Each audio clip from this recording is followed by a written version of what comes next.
करनाल के पूर्व अध्यक्ष आदरणीय भाई साथियों नमस्कार। आप देख रहे हैं KBN 365 न्यूज नेटवर्क और अभी हम पहुंचे हैं मीना पैलेस जो हमारे साथी नेवल स्थित है। जो यहाँ पे राजीव गांधी पंचायती राज संगठन जो है यूथ कांग्रेस के जिला अध्यक्ष हैं भाई उसके द्वारा जो है पद पत्र वितरण समारोह का आयोजन किया जा रहा है। भाई प्रदीप चौधरी जी, आप देख रहे हैं कांग्रेस भाई राजवीर के जो वरिष्ठ नेता इंद्री से कार्यकर्ता यहाँ उपस्थित हैं। के अध्यक्ष अभी इस पद पत्र ग्रहण समारोह में राजीव गांधी पंचायती राज संगठन के जो प्रदेश अध्यक्ष हैं और जिले के डॉक्टर सुनील कुमार जी कार्यकर्ताओं को संबोधित कर रहे हैं, अरोड़ा जी, कार्यकर्ताओं को जानकारी दे रहे हैं। आप सुन रहे हैं। चौधरी जी यूथ कांग्रेस अध्यक्ष भाई पंकज पाल जी, भाई रिंकू मलिक जी, राजीव गांधी पंचायत राज संगठन जिले के उपाध्यक्ष, जिन्होंने आज राजीव गांधी पंचायत राज संगठन और आदरणीय वीरेंद्र राठौड़ जी के नेतृत्व में शहरी अध्यक्ष राजीव गांधी पंचायत राज संगठन का पदभार संभाला और बहुत ही अच्छे तरीके से वो लोगों के बीच में निरंतरता के साथ काम करते रहते हैं। मैं उनको उनके सुखद भविष्य के लिए अग्रिम बधाइयां भी देना चाहूंगा।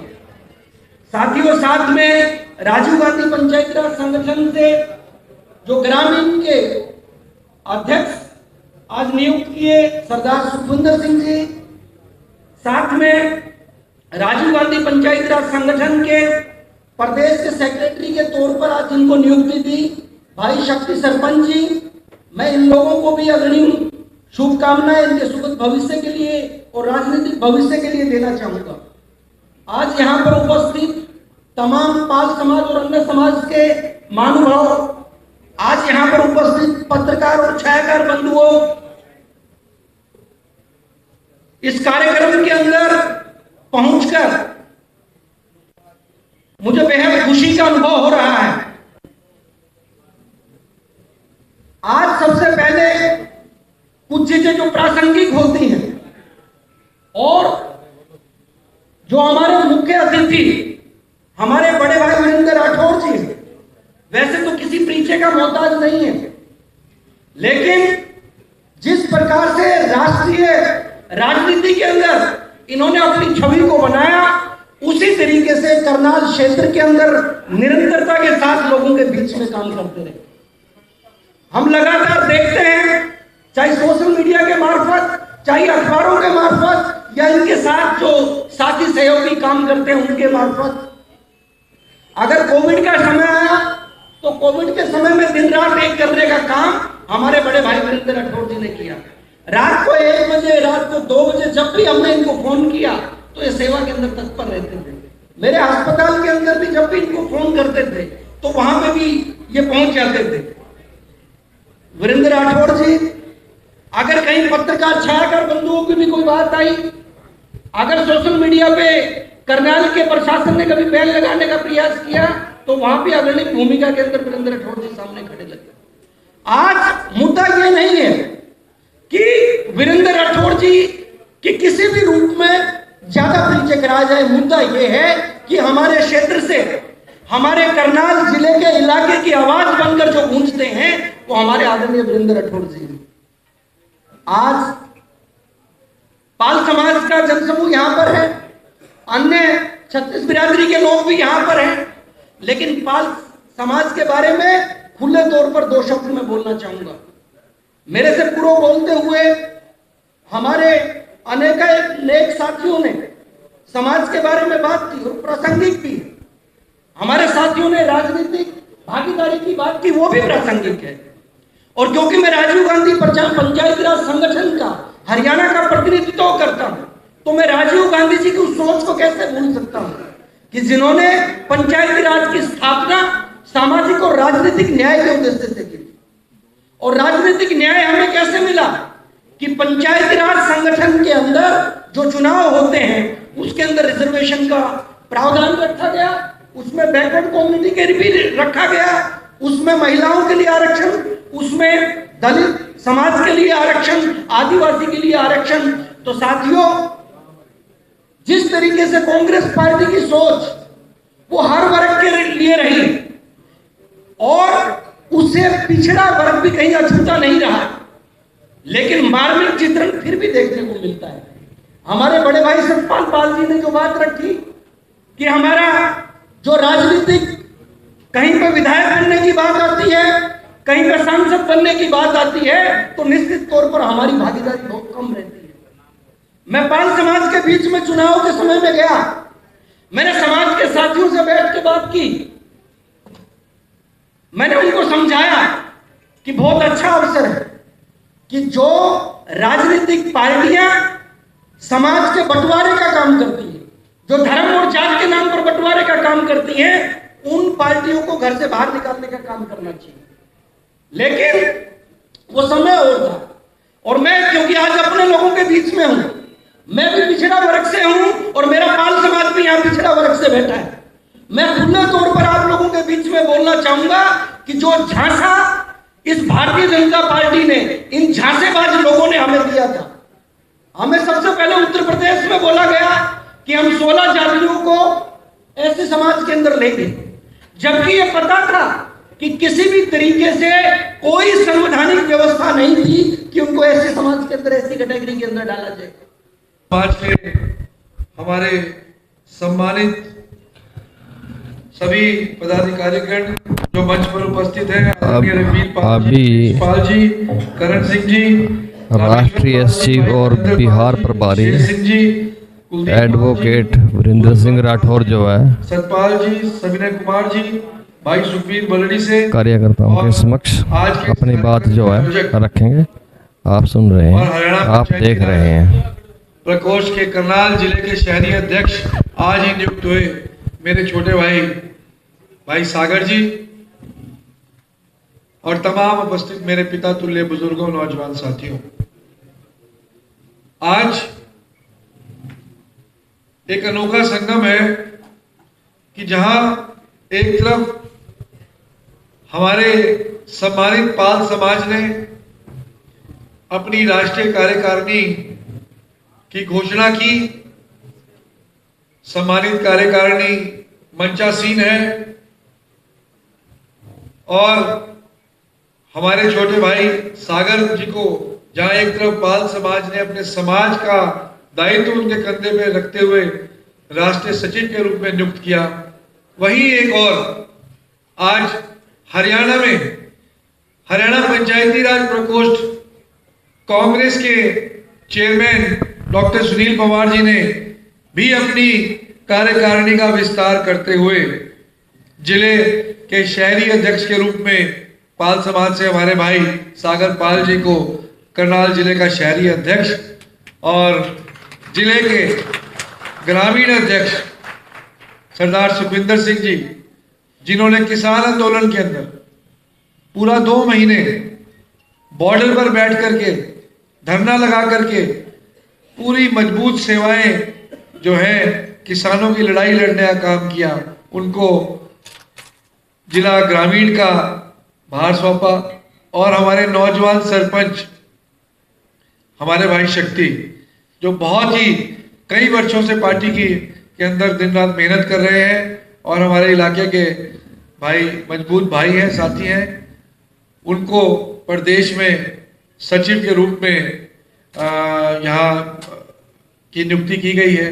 मैं सबसे पहले तो पंचायती राज, अखिल भारतीय पंचायती राज संगठन का, दीपक जी आपका, मीनाक्षी नटराजन जी का और खास तौर पे डॉक्टर सुनील कुमार जी का आपका मैं दिल की गहराई से धन्यवाद करता हूं कि आपने मजबूत साथियों के हाथ में करनाल की और अपनी प्रदेश कार्यकारिणी में भाई शक्ति जी को लेकर के एक मिसाल कायम की है। और ये मुझे पूरी विश्वास है कि जिस आशा और विश्वास से आपने आज ये तीनों नियुक्तियां की हैं, ये निश्चित रूप से आने वाले दिन में इसका असर आपको करनाल जिले की राजनीति में देखने को मिलेगा, प्रदेश में देखने को मिलेगा और निश्चित रूप से कांग्रेस पार्टी को मजबूती प्रदान करने का काम ही हमारे तीनों साथी करेंगे।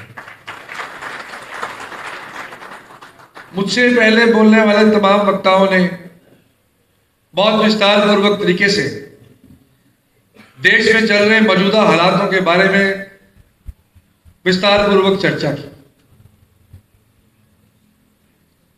पाल समाज के हमारे सम्मानित प्रतिनिधियों ने मंच के माध्यम से समाज की बात को भी रखने का काम किया।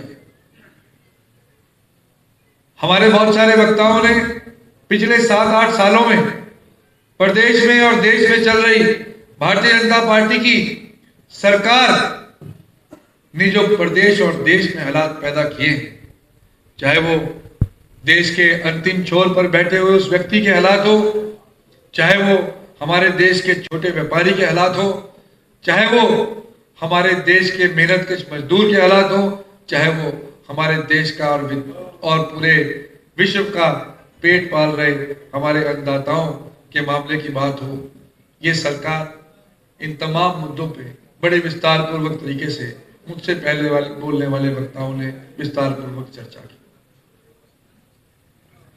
निश्चित रूप से हालात बहुत गंभीर हैं और मैं लंबी बात बिल्कुल भी आज आपके बीच में नहीं करना चाहता, सीधा मुद्दे की बात पर आना चाहता हूं। ये सब जानते हैं कि नोटबंदी ने देश के छोटे व्यापारी, आम आदमी की कमर तोड़ने का काम किया।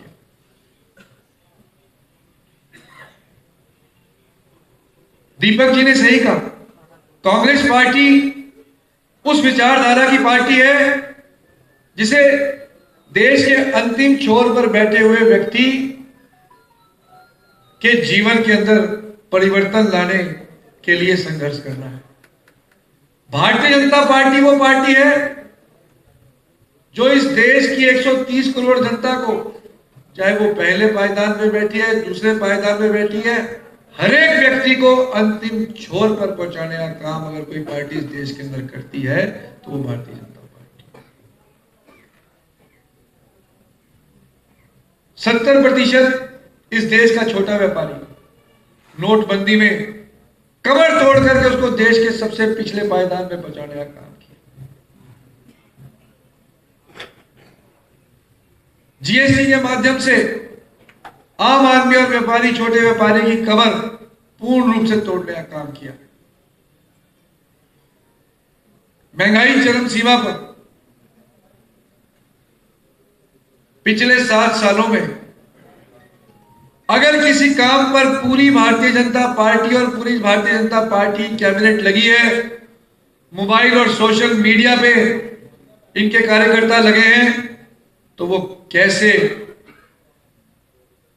इस देश के पहले प्रधानमंत्री जिन्होंने अपने जीवन के 16 साल जेल में काटने का काम किया, इस देश की आजादी की लड़ाई लड़ने का काम किया, कैसे उनके नाम को खराब किया जाए, ये सारा दिन रात भारतीय जनता पार्टी इस काम पे लगती है। कैसे महात्मा गांधी जी की आहुतियों और कुर्बानियों को ये देश भूले, भारतीय जनता पार्टी के लोग सारा दिन उस काम करने का काम करते हैं। किस प्रकार से राहुल जी की छवि को धूमिल किया जाए, किस प्रकार से सोनिया जी की छवि को धूमिल किया जाए, या किस प्रकार से कांग्रेस पार्टी के नेताओं की छवि को धूमिल किया जाए, इस काम को करने का काम भारतीय जनता पार्टी के नेता करते हैं। मुझे आज भी याद है 2014 का चुनाव था और माननीय प्रधानमंत्री मोदी जी करनाल में रैली करने के लिए आए थे और मोदी जी ने पूछा, करनाल वालों बताओ क्या करनाल स्मार्ट सिटी होना चाहिए कि नहीं होना चाहिए? आप बताइए, कोई मना करेगा? कोई मना करेगा? सब कहेंगे करनाल स्मार्ट सिटी होना चाहिए। कहेंगे कि नहीं कहेंगे? आज इस बात को लगभग 10 साल होने को आए, क्या करनाल स्मार्ट सिटी बन गया? प्रधानमंत्री ने 2014 में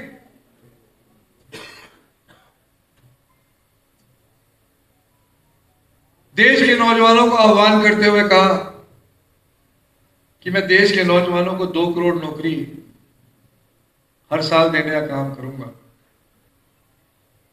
कहा ही नहीं, मन से सवाल पूछा कि नौजवानों बताओ, क्या देश में 2 करोड़ नौकरी हर साल पैदा होनी चाहिए कि नहीं होनी चाहिए? देश के नौजवान ने कहा होनी चाहिए। कोई मना करेगा? बताइए, कोई मना करेगा? जोर से बोल के बताओ, कोई मना करेगा कि नहीं करेगा? देश में 2 करोड़ नौकरी मिली। कल मैं किताब पढ़ रहा था, उस किताब में आंकड़े थे कि 2014 में जब सत्ता परिवर्तन हिंदुस्तान में हुआ, उस समय कांग्रेस पार्टी 46 करोड़ नौकरियां देश के अंदर छोड़ करके भारतीय जनता पार्टी के हाथ में सौंप के आई थी। उस 46 करोड़ नौकरी को 2 करोड़ नौकरी प्रति वर्ष के हिसाब से आगे बढ़ाने का काम माननीय मोदी जी ने देश के नौजवानों के साथ वादा करने का काम किया था। अगर देश के प्रधानमंत्री अपनी बात पर, अपने वादे पे खड़े होते तो आज 46 करोड़ से वो नौकरी बढ़ करके लगभग 66 करोड़ पे पहुंचने का काम करती। परंतु दुर्भाग्य इस देश का है, ये भारतीय जनता पार्टी के लोग उस मार्केटिंग एजेंट की तरह हैं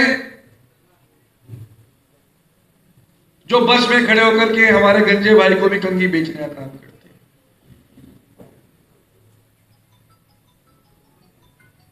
इनमें मार्केटिंग की वो कला है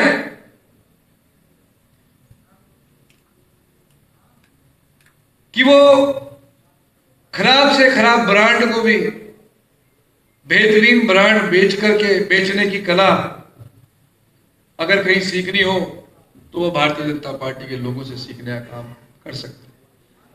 दुर्भाग्य इस बात का है, मैं आंकड़े देख रहा था कि 2 करोड़ प्रति वर्ष की औसत से हिंदुस्तान में नौकरियां घटने का काम 2016 से शुरू हुआ और आज 40 करोड़ से घट करके हिंदुस्तान में प्राइवेट और सरकारी सेक्टर को मिलाकर के कुल 38 करोड़ नौकरी रह गई। जहां 40 करोड़ से नौकरी बढ़नी चाहिए थी, पिछले 10 सालों में बढ़ोतरी तो दूर, घटा करके 38 करोड़ पे लेकर के आने का काम अगर किसी ने किया है तो भारतीय जनता पार्टी की सरकार ने किया।